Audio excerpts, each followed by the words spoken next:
ಈಗಲೇ ಸಿಎಂ ಮಾಡಿ ಡಿಕೆ ಬಿಗಿ ಪಟ್ಟನ್ನ ಹಿಡಿದಿದ್ದಾರೆ. ರಾಜ್ಯ ಕೈನಲ್ಲಿ ಮತ್ತೆ ಜೋರಾಗ್ತಾ ಇದೆ ಸಿಎಂ ಕುರ್ಚಿ ಕದನ. 2 ವರ್ಷ ಸಿದ್ದುನೇ ಸಿಎಂ ಎಂಬ ಮಂತ್ರಿಗಳ ಮಾತಿಗೆ ಸಿಡಿದೆದ್ದಿರುವಂತದ್ದು ಡಿಕೆ. ಬೈ ಎಲೆಕ್ಷನ್ ರಿಸಲ್ಟ್ಗೆ ಮುನ್ನವೇ ಅಧಿಕಾರ ಹಂಚಿಕೆಗೆ ಡಿಕೆಶಿ ಪಟ್ಟನ್ ಹಿಡಿದಿದ್ದಾರೆ. ಉಪಚುನಾವಣೆ ಬಳಿಕ ಸೈಲೆಂಟ್ ಆಗಿ ಸಿಎಂ ಸ್ಥಾನಕ್ಕೆ ಡಿಕೆಶಿ ಫೈಟ್ ಮಾಡ್ತಾ ಇದ್ದಾರೆ. ಹೈಕಮಾಂಡ್ ಅನ್ನ ಭೇಟಿ ಮಾಡಿ ಮತ್ತೆ ಮನವಿಯನ್ನ ಮಾಡೋದಕ್ಕೆ ಡಿಕೆ ಇದೀಗ ರಣತಂತ್ರವನ್ನ ರೂಪಿಸ್ತಾ ಇರುವಂಥದ್ದು. 5 ರಾಜ್ಯಗಳ ಚುನಾವಣೆಗೂ ಮುನ್ನ ಅಧಿಕಾರ ಹಂಚಿಕೆಗೆ ಡಿಕೆಶಿ ಪಟ್ಟು ಹಿಡಿದಿರುವಂಥದ್ದು. ಕೊಟ್ಟ ಮಾತಂತೆ ಸಿಎಂ ಸ್ಥಾನ ಹಂಚಿಕೆ ಆಗಲಿ, ಹೈಕಮಾಂಡ್ಗೆ ಡಿಕೆಶಿ ಪಟ್ಟನ್ನು ಹಿಡಿದು ಕೂತಿದ್ದಾರೆ. ಸಿಎಂ ಸ್ಥಾನದ ಬಗ್ಗೆ ಸಿದ್ದು ಆಪ್ತರ ಹೇಳಿಕೆಯ ಬಗ್ಗೆ ಡಿಕೆ ಬ್ರದರ್ಸ್ ಕಿಡಿಕಿಡಿ ಅಂತ ಇರುವಂಥದ್ದು. ಸೊ ಪದೇ ಪದೇ ಸಿಎಂ ಸಿದ್ದರಾಮಯ್ಯ ಪರ ವಕಾಲತಿಗೆ ಡಿಕೆ ಸುರೇಶ್ ಗರಂ ಆಗಿದ್ದಾರೆ. ಸೊ ಬೈ ಎಲೆಕ್ಷನ್ ಬಳಿಕ ಹೈಕಮಾಂಡ್ ಮುಂದೆ ಸಿಎಂ ಆಪ್ತರ ವಿರುದ್ಧ ದೂರೇನಾದರೂ ಕೊಡಲಿದ್ದಾರಾ? ಸಿಎಂ ಆಪ್ತರ ಹೇಳಿಕೆಗೆ ಬ್ರೇಕ್ ಹಾಕಿ ಇಲ್ವೇ ಸ್ಪಷ್ಟ ನಿರ್ಧಾರವನ್ನು ತಿಳಿಸಬೇಕು. ಹೈಕಮಾಂಡ್ ವಿರುದ್ಧವೇ ಮುನ್ಸ್ಕೊಂಡಿರುವಂತಹ ಡಿಕೆ ಸುರೇಶ್ ನಾಯಕತ್ವ ಬದಲಾವಣೆ ಗೊಂದಲ ಸೃಷ್ಟಿ ಮಾಡ್ತಾ ಇರೋದಕ್ಕೆ ಡಿಕೆ ಸುರೇಶ್ ಗರಂ ಆಗಿದ್ದಾರೆ. ಇನ್ನು ತಡ ಮಾಡಿದ್ರೆ ಸರಿ ಹೋಗೋದಿಲ್ಲ, ನಾವು ಸುಮ್ಮನಿದ್ರು ಕೂಡ ಸಿದ್ದು ಬಣ ಸುಮ್ಮನಿಲ್ಲ ಅಂತ ಹೇಳ್ಬಿಟ್ಟು ಡಿಕೆ ಸುರೇಶ್ ಇದೀಗ ಗರಂ ಆಗಿದ್ದಾರೆ. ರಾಜ್ಯ ಕಾಂಗ್ರೆಸ್ನಲ್ಲಿ ಮತ್ತೆ ಇದೀಗ ಜೋರಾಗ್ತಾ ಇದೆ ಸಿಎಂ ಕುರ್ಚಿಗಾಗಿ ಕದನ. ಬೈ ಎಲೆಕ್ಷನ್ ಮಧ್ಯದಲ್ಲೇ ಅಧಿಕಾರ ಹಂಚಿಕೆ ವಿಚಾರ ಮತ್ತೆ ಪ್ರಸ್ತಾಪ ಆಗ್ತಾ ಇದೆ. ಸಿದ್ದುನೇ ಮುಂದಿನ 2 ವರ್ಷ ಸಿಎಂ ಅಂತ ಹೇಳ್ಬಿಟ್ಟು ಮಂತ್ರಿಗಳ ವಿರುದ್ಧ ಡಿಕೆ ಗರಂ ಆಗಿದ್ದಾರೆ.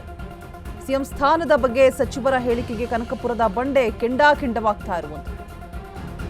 ಈ ಬಗ್ಗೆ ಡೀಟೇಲ್ಸ್ ಅನ್ನ ಕೊಡೋದಕ್ಕೆ ನಮ್ಮ ಪ್ರತಿನಿಧಿ ದೀಪಾ ದೂರವಾಣಿ ಸಂಪರ್ಕದಲ್ಲಿ ಜಾಯಿನ್ ಆಗ್ತಾ ಇದ್ದಾರೆ. ದೀಪಾ, 2 ವರ್ಷ ಸಿದ್ದುನೇ ಸಿಎಂ ಎಂಬ ಮಂತ್ರಿಗಳ ಮಾತಿಗೆ ಇದೀಗ ಡಿಕೆ ಸುರೇಶ್ ಕೂಡ ಗರಂ ಆಗಿದ್ದಾರೆ. ಡಿಕೆಶಿ ಕೂಡ ಪಟ್ಟನ್ ಹಿಡಿದು ಕೂತಿದ್ದಾರೆ. ಎಲ್ಲವೂ ಕೂಡ ಈಗಲೇ ನಿರ್ಧಾರ ಆಗಬೇಕು ಅಂತ ಹೇಳ್ಬಿಟ್ಟು. ಸೊ ಯಾಕಾಗಿ ಸಡನ್ಲಿ ಈ ರೀತಿಯಾದಂತಹ ಬೆಳವಣಿಗೆ? ಅಪ್ಡೇಟ್ಸ್ ಕೊಡೋದಾದ್ರೆ.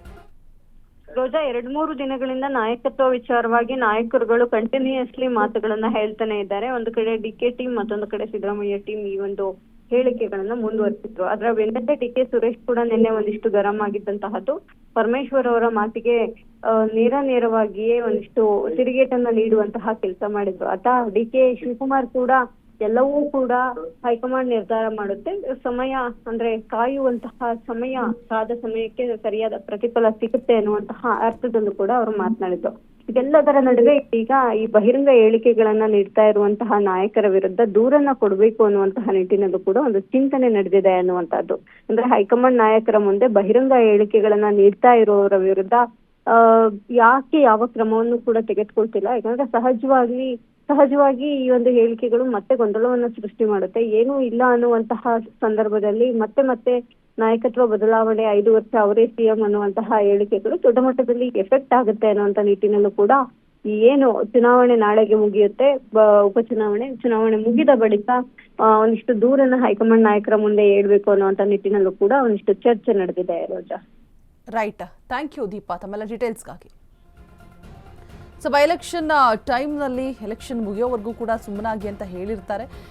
ಬಟ್ ಆದರೂ ಕೂಡ ಈಗ ಬಿಗಿ ಪಟ್ಟನ್ನು ಹಿಡಿದು ಕೂತಿರುವಂಥದ್ದು. 2 ದಿನಗಳಿಂದ ಕೂಡ ನಾಯಕರ ಈ ಫೈಟ್ ಜೋರಾಗಿನೇ ನಡೀತಾ ಇದೆ. ಸೊ ಒಂದು ಕ್ಷೇತ್ರವನ್ನು ಕೂಡ ಟಾರ್ಗೆಟ್ ಮಾಡಿ, ಅಂದರೆ ಗುರಿಯಾಗಿಸ್ಕೊಂಡು ಅಲ್ಲಿ ಕಾನ್ಸಂಟ್ರೇಟ್ ಮಾಡಿ, ಸೊ ಅಲ್ಲೂ ಕೂಡ ಒಂದಷ್ಟು ಬದಲಾವಣೆಗಳು, ಇನ್ನೂ ತಡ ಮಾಡಿದ್ರೆ ಸರಿ ಹೋಗಲ್ಲ ಅಂತ ಹೇಳ್ಬಿಟ್ಟು ಒಂದು ಕಡೆ ಡಿಕೆ ಸುರೇಶ್ ಕೂಡ ಕಿಡಿಕಾರ್ತಾ ಇದ್ದಾರೆ. ನಾವು ಸುಮ್ಮನಿದ್ರು ಕೂಡ ಸಿದ್ದು ಬಣ ಸುಮ್ಮನಿರಲ್ಲ ಅಂತ ಹೇಳ್ಬಿಟ್ಟು.